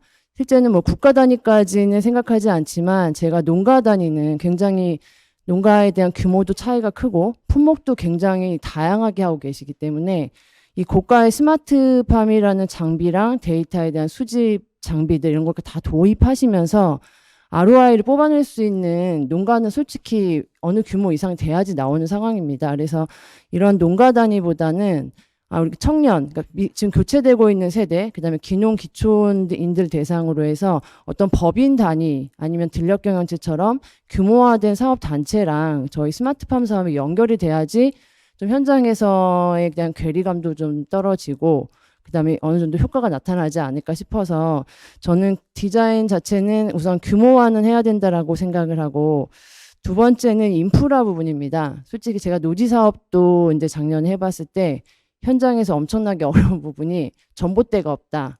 그다음에 두 번째는 인터넷선이 안 들어왔다. 이런 것들 때문에 지자체나 정부에서는 선정을 하고 나서 설치를 하기 시작하기 전에 그런 애로사항이 항상 발생이 됩니다. 그래서 기본적으로 지자체 단위 아니면 기업들이 이 스마트에 대한 정부 지원 사업을 제안을 할 때 기본적인 여건을 고려해서 이 제안이 됐는지를 꼭 생각해 봐야지 된다고 생각해서 저는 이런 인프라에 대한 디자인도 확인도 꼭 필요하다라고 생각합니다. 두 번째 디자인은 저는 목표랑 그 모형, 모델에 대한 디자인이 어느 정도 돼야 된다라고 생각합니다. 그 크게 말씀을 드리면 수요자, 그러니까 현장에서 뭐가 필요한지, 현장에서 여건이 어떤지, 이게 정말 생산성이 나올 수 있는 규모인지, 그다음에 거기서 풀어야 되는 문제점이 뭔지, 그리고 그 농가 아니면 그 법인이 해결하고자 하는 목표가 뭔지, 이거에 대한 모형이 디자인이 된 연구과제가 있어야 되고, 이거와 이 전체적인 통합적으로 이제 디자인이 된, 그러니까 저희는 여기서 중심은 수요자입니다. 지금은 뭐 기업에 대해서 지역에 있는 기업들이 쓴 제안서 아니면 실제 농가들이 그냥 지자체 임의를 선정해서 스마트팜 사업을 하겠다 하지만 저는 이거는 좀 새롭게 디자인이 바뀌어야 된다라고 생각하고요. 두 번째는 스팟입니다. 그러니까 지역 단위의 스마트팜이 전 상당히 제일 필요하다라고 생각합니다. 그러니까 국가 단위로 넘어가기 전에 지역 단위에 대한 스팟이 디자인된 스마트팜, 스마트 농업 모형이라고 생각하는데 지금 모든 이제 발표자님들께서 말씀하셨지만 기상과 이상 기상에 대한 게 가장 그 농가들이 고민을 하고 있는 부분이고 다른 거 다 필요 없다. 그러니까 내일 날씨라도 좀 정확하게 우리 지역에 맞는 우리 읍면동 단위 아니면 우리 마을에 대한 기상 데이터도 좀 줘라. 이런 수요가 제일 많습니다. 그래서 저는 지역 단위에 대한 디자인은 기상 기후에 대한 데이터, 두 번째는 병해충, 그리고 그 특정 지자체나 그 지역에 대한 토양 정보도 상당히 큰 역할을 하고 있습니다. 그래서 토양에 대한 성분 데이터, 그다음에 그 지역이 주로 밀고 있는 주요 품목이 뭔지, 그리고 마지막 다섯 번째는 각 지역 단위로 푸드 플랜이 있습니다. 그러니까 이 지자체가 그냥 국가의 예산, 농가한테 돈을 지원해 주는 게 아니라 지역의 푸드 플랜과 연결된 스마트 농업에 대한 계획이 저는 국가 단위로 갈 수 있는 가장 필요한 플랜이라고 생각을 하고요. 이렇게 디자인, 수요자 관점, 지역의 스팟 관점으로 이렇게 디자인된 스마트 농업 모델이 저는 근 한 3, 4년 동안 이 사업을 하면서 제일 필요하다라고 생각을 해서 오늘 이 자리를 들어서 말씀드리고 싶었습니다. 세 번째는 데이터입니다. 솔직히 저희 연구 보고서나 오늘 오신 발표자님분께서도 농림부랑 농진청의 데이터 수집 사업들을 많이 얘기하십니다. 근데 저희 정말 잘해보고 싶었는데 가장 큰 문제가 우선은 쓰려고 하는 수요처가 전 제일 필요하다라고 생각했습니다. 그러니까 스마트 농업 데이터는 기본 농정 데이터랑 다르게 저희 기관은 농업 경영체 170만 농업 경영체 데이터를 가지고 굉장히 많은 정보를 가지고 있습니다. 근데 농정 분야는 농업인에 대한 굉장히 많은 행정 데이터를 갖고 있으면 그 농정 분야는 스마트화해질 수 있습니다. 저희가 그걸 경험한 것이 이번에 그 공익형 직불제 때문에 많은 그 수요 예측, 그다음에 자격에 대한 검증 모델을 만들면서 이 농동 데이터는 이 항목이 굉장히 많으면 많은 데이터셋을 만들 수 있구나라는 걸 경험을 했지만 스마트 농업 데이터는 실제 농가를 바라보면서 데이터 수집을 하기에는 아직 좀 이르다고 생각을 합니다. 저는 기업들이 실제 이 데이터들이 수집하기가 힘들다는 게 이제 저희가 판단했던 부분이어서 2019년도부터 필요한 데이터를 2작기 이상 줄 테니 손들어 보세요라고 해서 데이터 수집 사업을 그냥 생육조사라는 게 아니라 필요한 기업과 저희가 갖고 있는 농가 풀을 연결해서 그 기업들한테 데이터를 주려고 한 2작기 데이터를 저희가 수집을 했습니다. 근데 아직 제가 시도는 했으나 이제 그 사업들이 결과는 아직 안 나온 상태지만 수집 체계를 그렇게 바꿔서 지금 말씀하신 이제 기업들이 필요로 하는 데이터가 있어야지 저희 데이터들이 필요하다는 것을 느끼고 농가들한테도 그거를 기업들이 설명을 해줄 수 있습니다. 그래야지 이게 중요하구나 하는 부분이 느껴지고 오늘 오신 파만 농가 같은 경우도 저희가 소규모나 초보 농가들은 스마트팜에 1, 2억을 도입하는 거는 굉장히 부담스럽습니다. 그래서 저희는 타겟을 하나 정했습니다. 병해충. 딸기 농가에서는 병해충 관리 모델로 해서 정말 세미한 모델로 만들어서 지금 파만농과 함께 농식품부가 단기 모델이라 그래서 스마트팜의 세미 모델을 만들어서 딱 필요한 요소만 들어가고 목표는 딱 하나입니다. 잿빛 곰팡이 관리, 그 다음에 농약에 대한 적정한 농약의 사용에 대한 데이터 수집 이렇게 해서 이 세미한 모델에 대한 디자인을 해서 지금 제가 알기로는 현장에서 굉장히 반응이 좋은 걸로 알고 있습니다. 그래서 데이터도 실제 쓸만한 데이터들은 수요처가 이제 연결이 되어 있어야지 모아질 수 있다라고 생각을 합니다. 그리고 세 번째는 제도적인 측면입니다. 아까 말씀드린 대로 저희가 많은 정부 사업도 해보고 지자체 공모 사업도 진행을 하지만 가장 어려웠던 게 그 지자체들 대상으로 하는 사업들입니다. 그러니까 지자체는 당연히 지원 예산을 따면 좋지만 농가들과 또 괴리감이 상당히 큽니다. 지자체에서 제한세 쓰신 거는 굉장히 이상적이지만 저희가 과수 농가, 특히 사과 농가한테도 이제 설치하러 가게 되면 아까 말씀드린 전기가 안 들어온다든지 인터넷이 안 되는 경우 이런 부분들을 좀 이제 지자체가 이제 어느 정도 중장기적인 플랜을 갖고 디자인을 해줘야 되고 그거에 대한 정부 지원 사업이나 연구 지원 사업도 실제 평가 제도가 많이 개선이 돼서 이게 정말 장기적인 플랜이 있는 건지 그동안 어떤 부분을 고쳐서 이 사업을 제안하게 됐는지 이런 이제 한순간의 발표로 평가 점수를 내는 것이 아니라 이런 많은 평가 제도에 대한 개선도 저는 필요하다라고 봅니다. 예, 제 시간이 다 된지 모르겠지만 마지막으로는 저는 이 논문들을 굉장히 스마트 농업은 앞으로 가야 될 방향이어서 많은 논문들을 많이 봅니다. 근데 가장 공감하는 것이 더 늦기 전에 이 마스터 플랜을 국가 차원에서 저는 다시 잡는 게 지금 딱 필요한 시점이고 딱 정확한 타이밍이라는 게 탄소 중립. 오늘 전 위원님도 오셨지만 이 탄소 중립이 스마트 이제 축사 분야부터 지금 시설원의 가장 큰 화두입니다.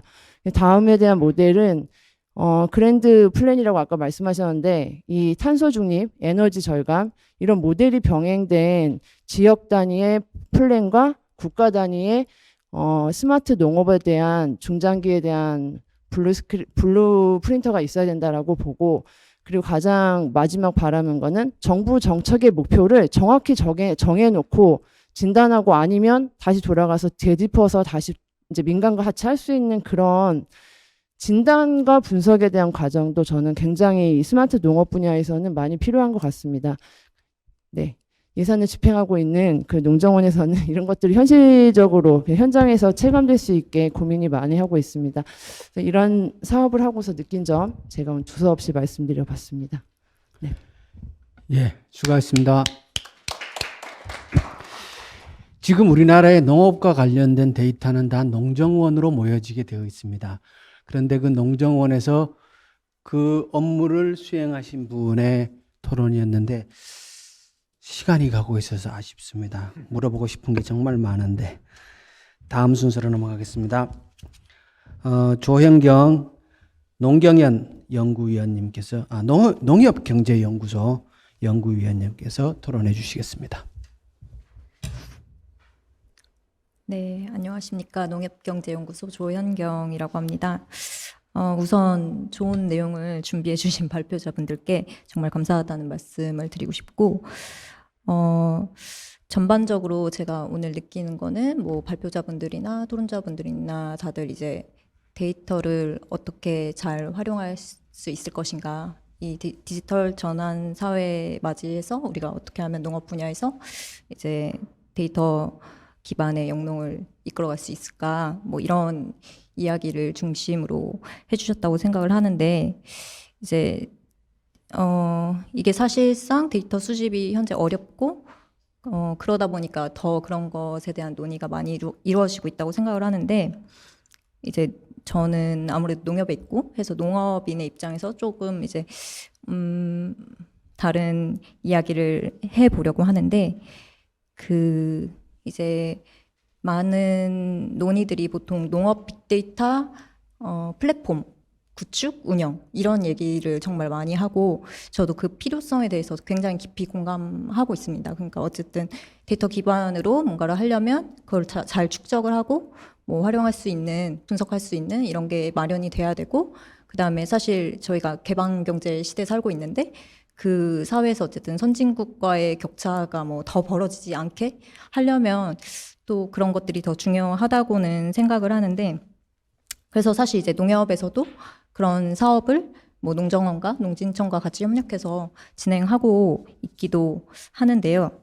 이제 근데 저는 이제 어떤 얘기를 하고 싶냐면, 이렇게 데이터 이용 활성화를 이제 강조하는 과정 속에서 데이터에 대한 이제 농업인의 권리가 좀 소홀히 되기 쉽다는 점을 이제 얘기를 드리고 싶은데, 이제 뭐 다들 잘 알고 계시겠지만 농업 데이터 종류가 엄청 많은데, 뭐 아까 말씀하신 것처럼 뭐 병해충 정보, 토양 정보, 기상 정보 뭐 이런 것도 있고 뭐 많은데, 그 중에서도 어쨌든 농가가 환경 제어를 해가지고 생성되는 이제 농가로부터 창출되는 데이터가 있죠.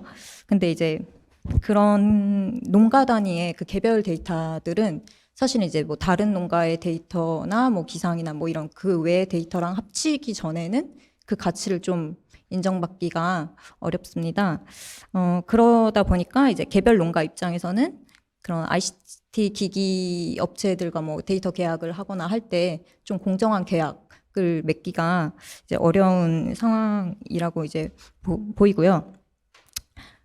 그래가지고 이제 미국이나 뭐 EU, 뭐 일본 이런 데서는 공정한 농업 데이터 계약을 위해서 이제 뭐 행동 규범이라든지 가이드라인을 이제 제시하고 있습니다. 그래서 뭐 더 나아가서는 뭐 네덜란드의 조인 데이터라고 아마 들어보셨을 수도 있는데, 뭐 그런 곳이나 뭐 그 미국의 GISC 이런 곳에서는 농가한테 직접적으로 데이터 통제권을 부여하는 형태의 이제 플랫폼을 구축하고 운영하고 있거든요. 그래서 이제 그 플랫폼 안에서는 농가가 뭐 언제까지 누구에게 뭐 어떤 이용 목적에서만 내 데이터를 쓸 수 있다 하는 것들을 이제 그런 권리를 갖게 되는 것입니다. 그래서 우리나라에서는 보통 이제 그 관련해서 플랫폼 관련해서 해외 사례를 살펴보는 것 중에 많은 게 거의 일본의 그 와그리를 이제 많이 살펴보는 것으로 알고 있는데, 사실 이제 와그리 플랫폼도 잘 보시면은 일본 안에 있는 그 농업 데이터 관련해서 그 계약의 그 가이드라인을 이제 따르도록 이제 설정이 되어 있거든요. 그래서 이제 그런 거를 말씀드리고 싶었고, 이제 사실 현실적으로는 뭐 ICT 기기가 거의 데이터를 자동 수집하는 부분이 있기 때문에 이제 그런 것들까지 막기는 좀 어렵지만, 어쨌든 농가의 그런 데이터 통제권에 대한 것들을 좀 고민해 봐야 되지 않을까. 그리고 이게 사실 이런 정책에 대한 농가의 정책 수용성 제고 측면에서도 좀 중요하다고 생각하고, 우리나라에서는 좀 이런 것에 대한 논의가 좀 덜 활발한 것 같아서 얘기를 드려봅니다. 네, 이상입니다. 감사합니다. 수고하셨습니다. 사실 우리 농업에 기업이 들어오는 것에 진입을 막았죠. 오랜 기간 동안. 그런데 지금도 그러고 있고요. 그 한편에는 농협이 기업이 아니라 농협이 역할을 해주기를 바라는 마음이 매우 큰 거죠. 그런데 이제 변화하는 시점에 이제는 농협과 기업과 함께 역할을 해야 하는 시대가 오지 않나 이런 생각을 합니다. 자, 정해진 순서의 그 발제와 토론은 다 끝났고요. 남아있는 시간은 4분 남았습니다.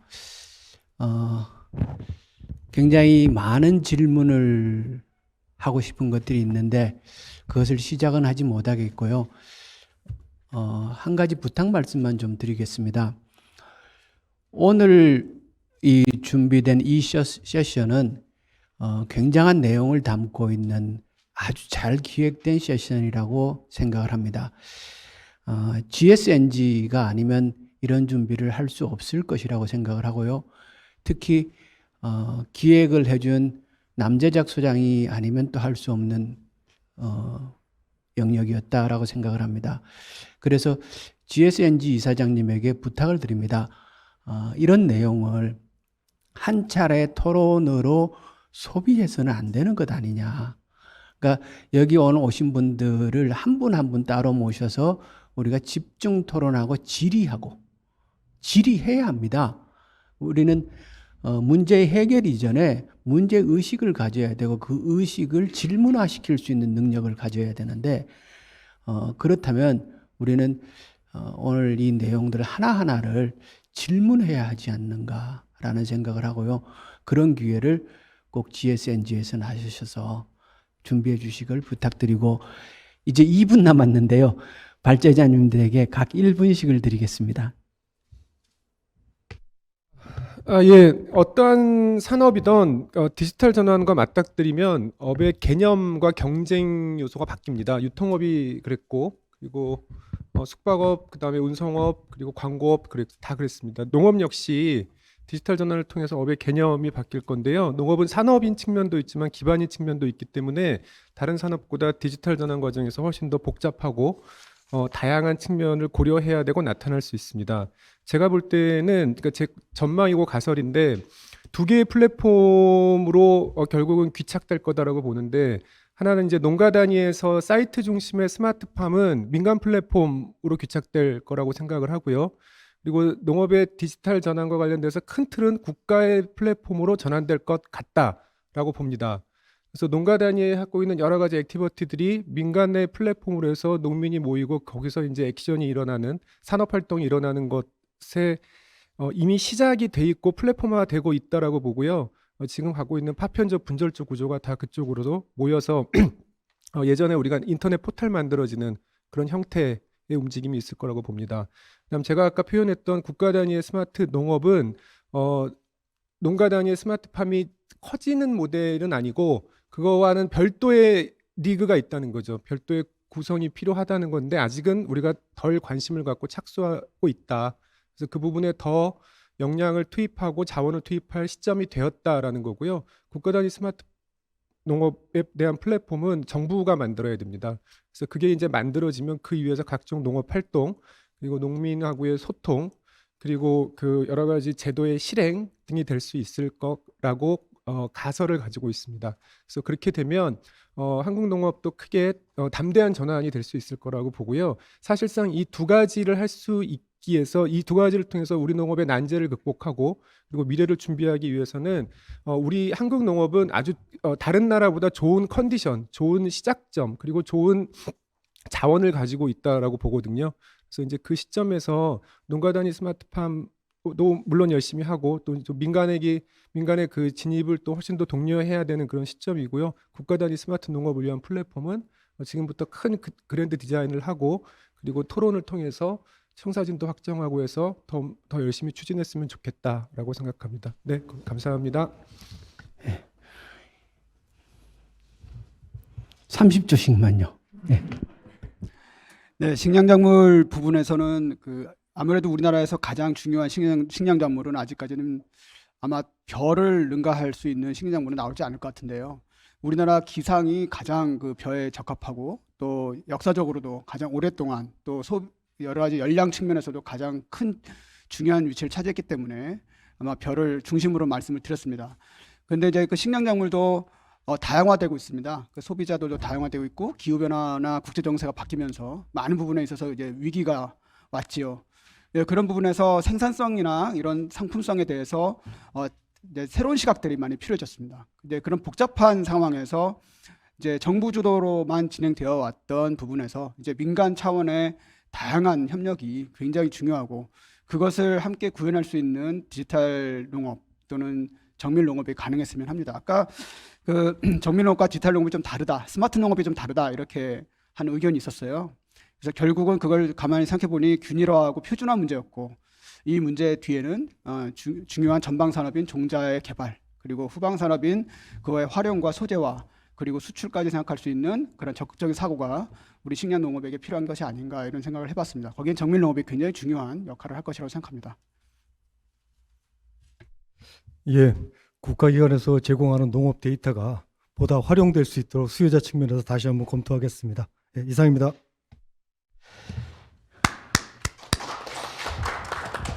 예, 고맙습니다. 이제 마치겠습니다. 아쉽지만 마치겠습니다. 다음에 다시 찾아뵐 것을 약속드리면서요. 유튜브로 끝까지 참여해 주신 모든 분들에게 감사드리고 선물은 진행 측에서 반드시 챙겨주실 것이라고 믿고 인사드리겠습니다. 고맙습니다.